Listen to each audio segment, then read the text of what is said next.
Gayatri. This is Satyavani, and we have Pragya Marich here on Tea and Take. This is our season finale. I know you're sad, but don't worry, we will be back in the spring of 2019. Yeah. Our season finale, we want to wish everybody a wonderful holiday season, however you celebrate that. And our final discussion for this year, 2018, and wrapping up, is going to be about EMDR. Many of you who are in the Pragya Marich circles know her work in EMDR, but I personally, Satyavani, and my Zen Spot posse wanted to know a little bit more about her work and that experience. So Pragya, I'm just going to start out with a general question that says, what is EMDR? So EMDR is an abbreviation for eye movement desensitization and reprocessing. It is a mouthful.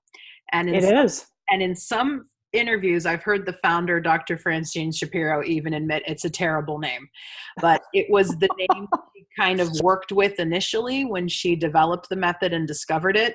And she decided to stick with it for just historical continuity and continuity in the literature.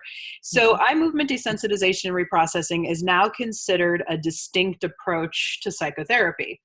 And I am a clinical counselor whose specialty is working with trauma-focused care.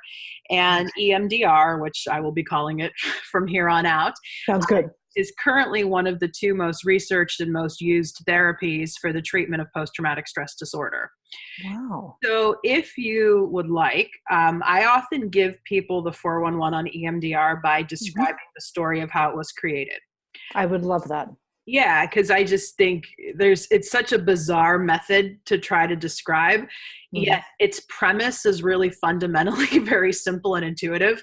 So as more of a linguistic person, I just like to tell the story. So Dr. Shapiro is a cancer survivor, and she was being treated for what she thought was going to be a fatal cancer diagnosis in the 1980s. And as a result of her recovery, she became very interested in mind-body medicine. She was based in the Bay Area. She studied meditation primarily with Stephen Levine and a lot of other great West Coast scholars in the yoga meditation world. So part of the context for this bizarre discovery is that she was used to experimenting on her body. She worked a lot with visualization and seeing, like, if I did this with my mind, how would my body feel? If I did this with my body, how would my mind feel? So which is what a lot of practitioners and clinicians do. We do experiments with ourselves. Yeah.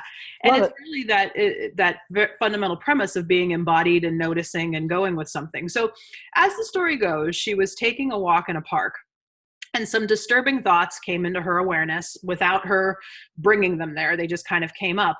And she noticed that as she held the thoughts and held the disturbing things that came into her awareness, her eyes began moving back and forth kind of very subtly.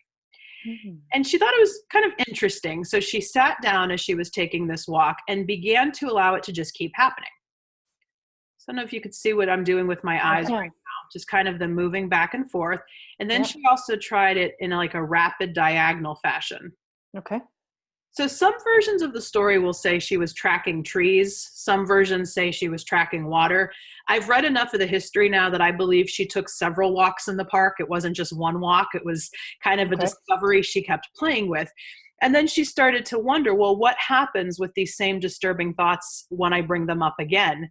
And she noticed they just didn't have the same charge to them. So she's used those words. They just kind of lost their charge. They lost their validity. And she wondered, I wonder if it's that crazy thing I was doing with my eyes that seemed to bring about this effect. May I ask a question? Of course. So when she was initially experimenting with the movement of the eyes, was she consciously doing that? Like she was like, I'm making a point to do this activity with my eyes. My understanding is it happened spontaneously initially. Okay. And then it became more deliberate. Like it was a deliberate action to just keep going with it. Now, a commentary that I have made on the history over the years is, yes, she says this thing spontaneously happened with her eyes, but she was also walking. Well, that's why I asked. And even part of now our understanding of EMDR is it's not necessarily just the back and forth eye movements that might be having the effect. It's any bilateral stimulation. which walking can be part of that. Right. Or moving of the arms. It's a great question, and we'll circle back to it. So okay. getting back to kind of what she did next. She gathered a group of her friends together who were all clinicians and basically said, hey, I just want to see if this bizarre thing I stumbled upon works. So she had them deliberately bring up some disturbing memories, had them notice in that spirit of meditation, kind of even as we might know of in a yoga therapy type of practice. Don't label it, don't judge it, just notice it. And she moved her hand like this to get them to be able to track eye movements back and forth. While they were thinking of this thought. Yeah, while they were thinking, or the word she uses a lot is just noticing, because it's not necessarily just about cognizant thinking or it's you could notice that there's this kind of fiery sensation in your chest. You can notice an image. It's very free associative. Whatever's coming up, notice it. And so really what she ended up developing is what a lot of us see now as a very much a guided meditation process, that as things pop up, you just keep noticing them without judgment. But now there's a method and a protocol that she developed for us as therapists to answer questions, to kind of pinpoint where to best do the work. But it's really amazing because I've had a lot of Amrit yoga therapy that I've received, and there's a lot of similarities in the method, really. Interesting. The whole idea of don't put a label on what's coming up. Don't judge it. Just notice it. Absolutely. And, it'll move and shift. And I think that's one of the mechanisms of why EMDR works so well, is a lot of what we as meditation practitioners have tapped into. But what this eye movement thing seems to be doing, or this bilateral stimulation thing seems to be doing, it's accelerating the process. What exactly does that mean? Yeah. It allows the connections to happen more quickly and perhaps more connections between what is being noticed and the sensation that follows. What is being noticed, the sensation that follows, and essentially getting that memory state, which comes out as a sensation or comes out as an experience, get it to shift to an area of our brain that's more efficient in its storage, that's less reactive. Gotcha. So here's what we believe after all these years, the eye movements or the bilateral stimulation is doing. Because just one quick note of the story. About a year after, not a year, because it took up a year or so for the initial research to come out. And then about a year or so after that is when they discovered you don't really need eye movements for the method to work, that you can do it with, there was a blind gentleman who came along. And he couldn't easily track the eye movements, so they rigged up stereo headphones that he was able to put on his head, and the beeping tones would go back and forth. Alternating tones, yeah, and that would help him to process, and a similar effect was observed. They also tried tapping his legs back and forth, and now we have machines that can even create the touch pulse in the hand. Yes. So like that's what I use when I receive EMDR, because I'm much more of a tactile person.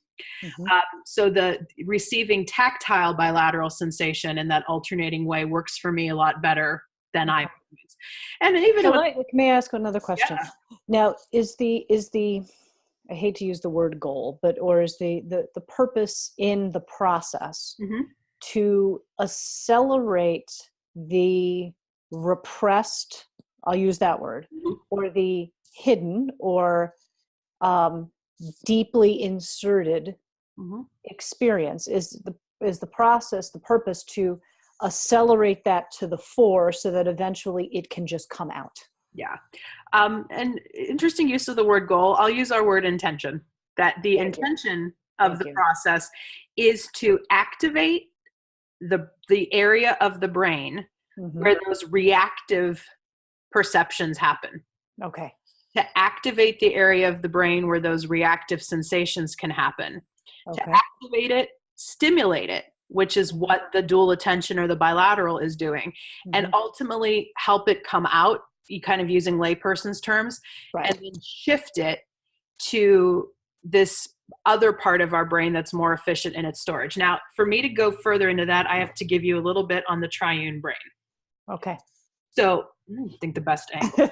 I like the hand. Yeah. The hand model of the brain. Okay. Yes. So the human brain is, everybody who's watching this, just go ahead and make a fist and look at your fist. And you can see here what essentially looks like a brain leading down to your brain stem. So this would be the brain stem, the spinal cord, all that good stuff. And from here, all the way down your hand would be what is essentially the brain stem, or the reptilian brain. It's essentially our brain that is most associated with animal life. So the basic functions like fight or flight. Fight or flight's limbic. That's coming in a little bit, but freeze is definitely part of that. That whole idea of freezing to submission, freezing stuck, that's even older. And by older, these three brains, the neocortex, not the neocortex, definitely not the neocortex, the reptilian brain or brainstem, the limbic brain, and this is the neocortex. This is the newest brain. This is the brain that is associated with mammals, not mammals, with I'm really messing this up. This is the brain that is most associated with primates, higher level thinking skills. Right. The limbic consciousness. The limbic brain is mammalian, fight, flight. But let's get back to the brainstem. So the brainstem, the freeze response we talked about, breath, heart rate, all the things we really kind of get people to sense into at a basic primal level in a yoga practice is very much working with the brain stem. Now, the limbic brain is where all the funkiness can happen with mammals when it comes to trauma, because that is where the fight flight response happens. That's where the amygdala is. Yes. A part of the brain that signals and alerts us to danger. And that's also where dopamine is released, and all the addictive responses just go off. And so much of what those responses are about that release dopamine in these crazy levels is to kill pain, because the limbic brain is so much about emotion and feeling and sensation and all of that. And when we go through a traumatic or any stressful experience, the amygdala and all the other parts of the limbic brain signal danger for us. And the problem is that panic button never gets reset for many of us, or never gets reset fully. And yes, there are a lot of practices that we teach and other therapeutic approaches that we do that can help a person kind of neutralize, deactivate that limbic level distress. I mean, yoga and meditation help us do that all the time. Absolutely. Part of what, and this is why I love using yoga and meditation in concert with a method like EMDR, but part of what EMDR facilitates is this dual attention stimulus that I described, or bilateral stimulation as we call it, this back and forth motion, opens the bridge more widely between the limbic brain and the neocortex. So the neocortex in humans is speech, logic, higher level thinking skills, that wisdom to know the difference, that sense that, yes, I know this happened 30 years ago. Right. Because the thing about the amygdala and these reactive perceptions that we talk about so much is it has no clock. I was just going to say, it's not time bound. Not time bound. So you can tell a person all you want, that's the past. But if they are still working from that state of activation in the limbic brain, that's not going to get through. And so when we talk about this dual attention or bilateral process can potentially shift how memories are stored in the brain, what we're shifting is the optimal storage or the maximal storage from this limbic to more of the neocortex, which helps us to see the bigger picture and can help us make not even necessarily more sense out of an experience, but the intention is so that we can have a more adaptive response to what happened to us. And that's a term that's used a lot in EMDR, that the purpose of the method is not to wipe out the memory. It's not about memory erasure. It's not about, saying it never has to bother you ever again and you're fixed for all time. But it essentially will help us to shift how the memory is stored in the brain so it no longer has the same hot activated charge that caused you to be so reactive. And so this back and forth eye movement, tapping, however you're initiating the process, essentially widens the bridge between the limbic brain and the neocortex, specifically the corpus callosum, which is the receptor point for the neocortex. So the dual attention stimulus itself widens the bridge. What we're doing with the speed accelerates how the information is processed. So it's kind of almost like cranking up. Exactly. If you were on on a stationary bike, Yeah. you know, moving this way, and then the faster it goes, the more rapidly that experience moves from one section of the brain to the other. Yeah, and a metaphor that my partner Amber and I use a lot is this idea of the bridge, and how when information processing in the brain is working at its best, there's a nice flow going in this bridge that really links all three brains. And even when we talk about when mindful awareness is working at its best, the medial prefrontal cortex here is activated and everything's communicating together as it should be. But unhealed trauma, the imprint that that leaves, can cause a backup on that bridge. It can cause things to get stuck in the limbic brain. And the thing about the limbic brain and traumatic or stressful experiences is it's designed to keep us safe at the time. Of course. You know, for your body to alert you to say something's wrong. Right. But as you had mentioned, with it not being time bound, that never releases from that space. Yeah. And especially if a traumatic or a stressful experience is not addressed right away. Because a lot of people can go through traumatic experiences or stressful experiences, and they have adaptive coping or support or validation or what they might need in place, maybe a yoga practice or meditation practice to keep the flow going. Yes. And the interesting thing with even a lot of our asana practices or even a breath practice like Nadi Shodhan, it's naturally bilateral. Well, and I was going to ask you, when you were talking about bilateral movement, whether it was the eyes, whether it was tapping, whether it was moving, I mean, in yoga, we do a lot of that bilateral work. So, and I would imagine that the relationship based on the research comes together beautifully in that space. Can you speak to that? Yeah, and part of what I have always said in my writing is that I think what Dr. Shapiro stumbled upon in her discovery is a more accelerated, more office-based way. Got it. To tap into what I feel the yogis have known for thousands of years. Along. Right. Whereas the yoga feels to me, just based on what you're saying, and I like how you put that office-based approach. I think that the asana piece, and then we add the pranayama, we add the meditation to it, has more of an embodied feel. Right. And one of the things I like about combining yoga and dancing mindfulness and more of the expressive arts in my work with EMDR is I do think that the practices, the embodied practices that we share a passion for, do help with more of the slow healing. This idea of over time rewiring the brain. And I think there's an element of that that's very important. Even St. Hildegard of Bingen, who's I have a big devotion to and is considered like one of the greatest mystical healers of our time, talked about slow medicine and how you can't rush the healing process. No, you cannot. Yet the other part of that, and because I don't think EMDR is necessarily a quick fix or rushes the healing process. Oh, it doesn't seem that way at all. No, but it can give people it can give people relief more efficiently and more quickly. So that I think there's an openness to more of this slow healing. You know what I find fascinating about this, Pragya, is, there's a lot of dialogue about clinical approaches to handling things such as trauma, et cetera.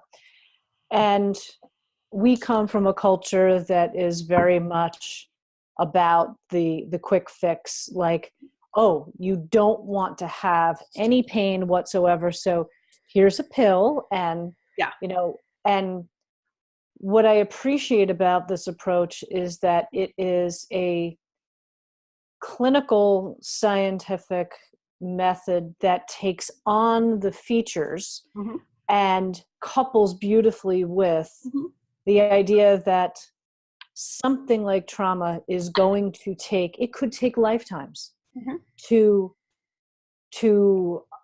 feel relief from and to allow, and it provides space to allow people to heal versus like, shouldn't feel that, you got to move on, here's a pill, shut it down, et cetera. And let's turn everybody into an automaton versus like, this is an embodied experience and it's going to take some time. Yeah. And that's some of the criticism I've even made of a lot of the marketing that can happen around EMDR that's out there. Like in 3 sessions, you can clear a trauma that's plagued you for years. And on one hand, there could be some truth to that for some people, Right. if the trauma is more single incident. But with a lot of the clients we're working with, it's trauma on top of trauma on top of trauma.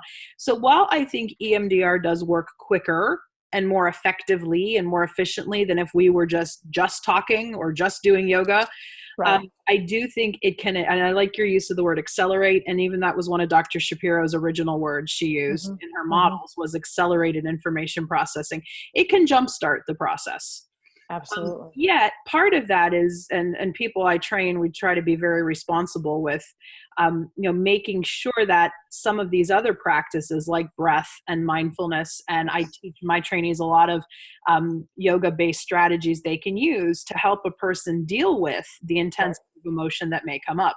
Absolutely. The thing about EMDR and what can help make it so effective is it does bring up a lot of affect and a lot of emotion that you don't necessarily have to talk about. But you are challenged to feel it.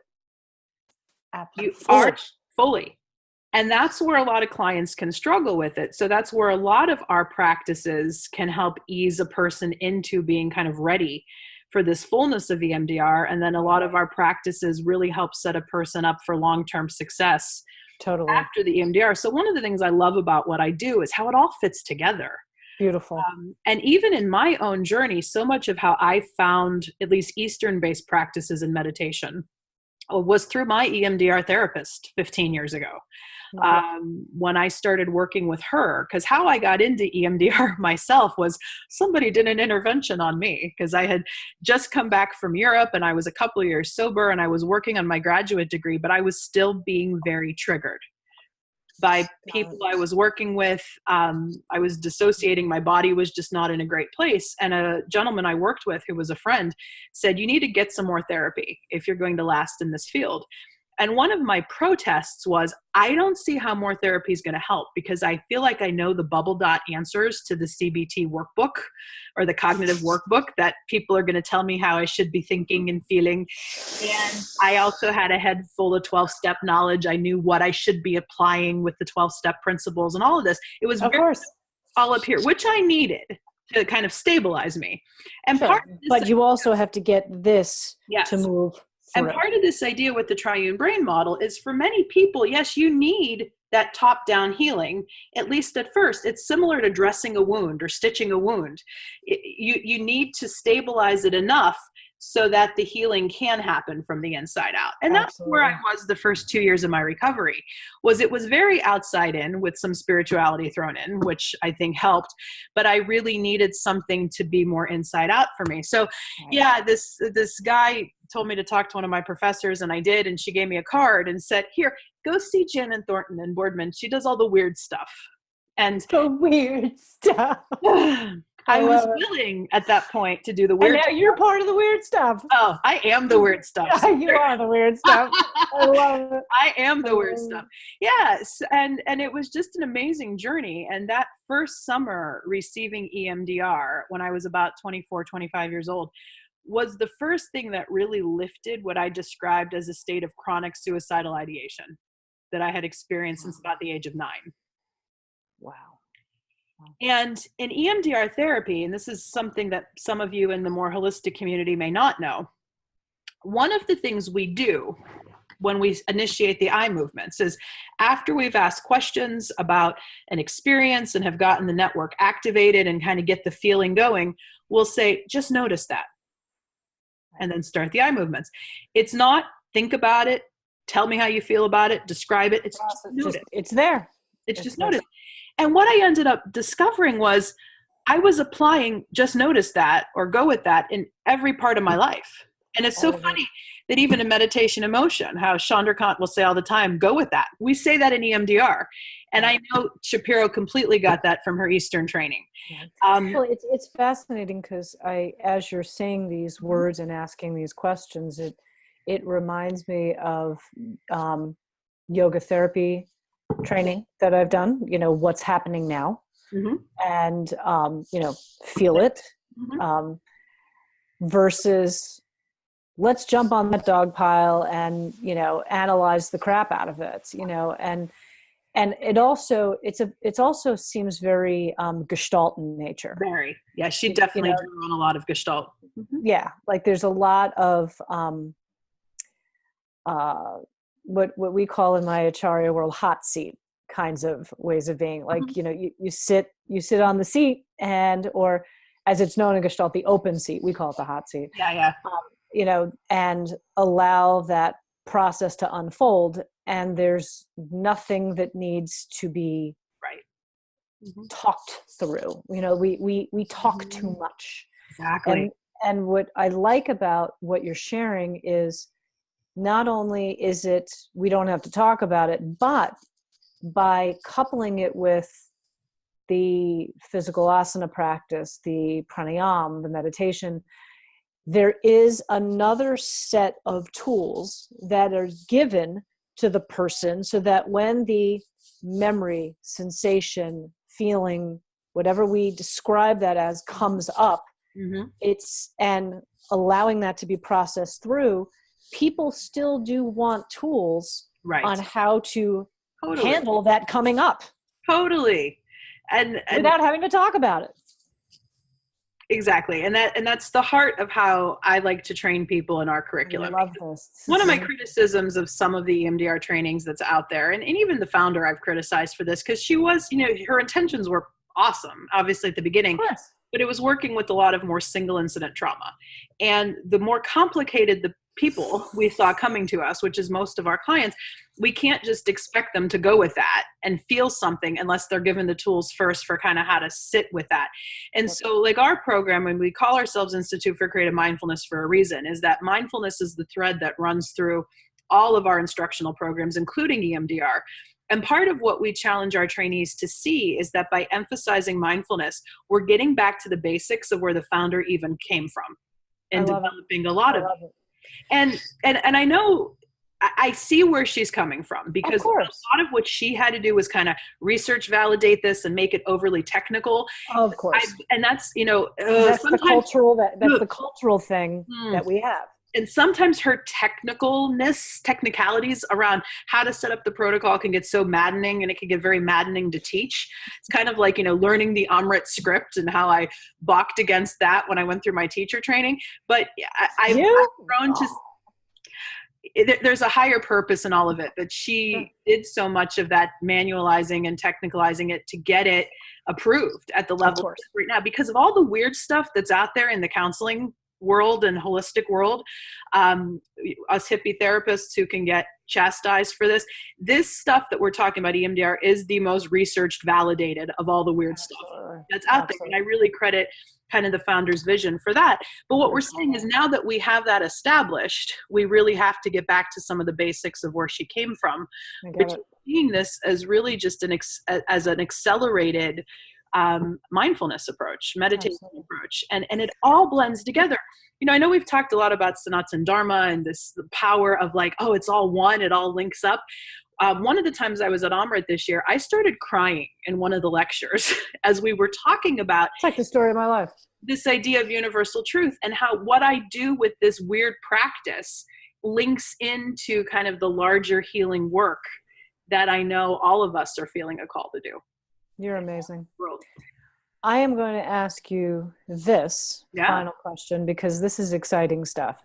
Tell me and our viewers here about the trainings, when they happen, how they are delivered, and in general, what costs are. Like, if somebody wanted to get trained in this kind of therapeutic approach, how would they do that? Well, I'm glad you asked the question, because to be a fully trained EMDR therapist, you do have to be a master's level clinician, meaning counselor, social worker, psychologist. We're able to make some exceptions. Like, I just led a pastoral counselor in our program with a good deal of clinical experience. So we have some leeway on that, but typically we need you to already come in with a clinical background to do the full Gotcha. training.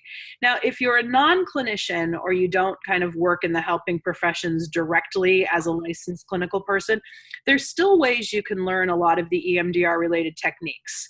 Okay. So my book, EMDR Made Simple, is a good one to go to for that. Laurel Parnell's Tapping In is another one you could go to.